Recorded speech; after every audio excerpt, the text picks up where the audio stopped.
අයිබෝවන් අදත් ඔබ එකතු වෙන්නේ සාර පිරිස් කියන YouTube නාලිකාවත් සමග මේ අද මාතෘකාව තමයි ශ්‍රී ලංකා ක්‍රිකට් මේ ශ්‍රී ලංකා ක්‍රිකට් වර්ල්ඩ් කප් එකේ කිසිම සූදානමක් නැහැ. සූදානමක් තියෙනවද කියලා පේන්නේ දැන් අද දින නම තව දවස් 2යි. ඒට අය අන්ද 7 අපිට 8 මැච් එක තව දවස් 3යි. කිසිම සූදානමක් නැහැ. ශ්‍රී ලංකා ක්‍රිකට් ටීම් එකේ පවර් හිටින් බැලුවොත් කියන්න දෙයක් නැහැ. 128ක් ගා ගන්න බැරි පවර් හිටර්ස්ලානේ ලංකාවේ ඉන්නේ. ලංකාවේ පවර් හිටර්ස්ලා ඉන්නවා නැත්තේ නෑ. එක්කෙනෙක් දෙන්නේ බිහි වෙනවා. අපේ දැන් අපේ ක්‍රමයක් තියෙන ක්‍රිකට් ගහන අපි ඒ කාලේ ඉඳන් අපි වර්ල්ඩ් කප් එක ගෙදුණත් ක්‍රමයක් තිබුණා. මේ ක්‍රමේ දැන් පවර් හිටර් ගත්තොත් පවන් රත්නායක ගෙනල්ලා අංක 4 ඔන්න දැම්මා. ඒ මනුස්සයා 100ක් ගාපු නිසා chance එක ඉට්ටා. ඒ අනුව මේ ජේෂ්ඨ ක්‍රීඩකයෙක් කියලා සමහරක් ගෙනාවා මේ සංචිතෙදි නෑ. ඒකනේ වැඩි. එහෙම වෙන්න බෑ. දිනේෂ් චන්දිමාල් නෑ.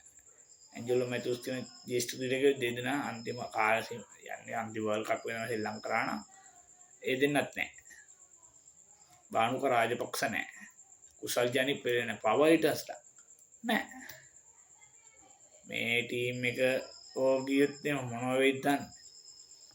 ඔය යනකට වඩා හොඳ ගෙදර ඉන්නවා. වර්ල්ඩ් කප් ගන්නට වඩා මන්නම් කියන්නේ ඒට හරි කමන්නේ. ඔය ටීම් එක ඉල්ලාස් වෙලා වර්ල්ඩ් කප් එකෙන් අයින් වෙනවා කියලා කියන්න ඕන. එතකොට තමයි හරි කොන්ද කෙලින් තියා. ඔය දූෂිත ක්‍රිකට් සූදුවත් එක්ක කොහෙද මැච් දිනන්නේ 128ක් ගා ගන්න බෑ ලංකාවේ තන්දිරි වල ගහලා. මේ එහෙම තියෙද්දි කොහෙද මේ එක එක කල්ලි වලට ඇදලා තියෙන්නේ.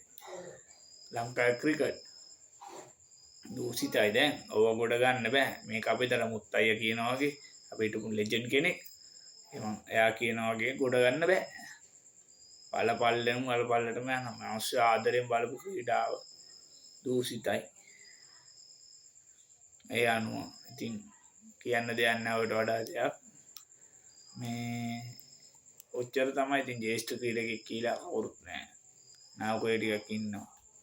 පැතුම් නිසංක කුසල් මෙන්ඩිස් එදා ඉඳන්ම ගහන එකක් ගැව්වොත් 10ක් ෆේල්. එහෙම මැච් ගාලා හරියන්නේ මේ ඒත් ඒ ක්‍රීඩකයෝ තියෙනවා. අර ඊට වඩා හොඳ අලුත් ක්‍රීඩකයෝ ඉන්නවා.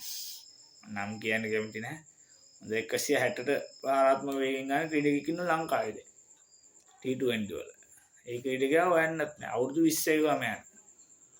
මම නම කියන්න කැමති නැහැ. මේ යන්නෝක තමයි තත්ත්වය. මේ ටීම් එක මම නම් කියන්නේ ඔය ලොන්තේව තමයි. ලොන්තේව කිව්වම වරදක් නැහැ. ලොන්ත පැටවු ටික මම නම් කියන්නේ වර්ල්ඩ් කප් එක ගන්නට වඩා හොඳයි ගෙදර නවතින එක. ඒ අනුව ඉතින් මට වෙන දෙයක් කියන්න නැහැ. ලංකා ක්‍රිකට් හැදෙන්නෙත් නැහැ. තව වෙන දෙයක් වෙන්නෙත් නැහැ. thank you. උතර නවතිනවා.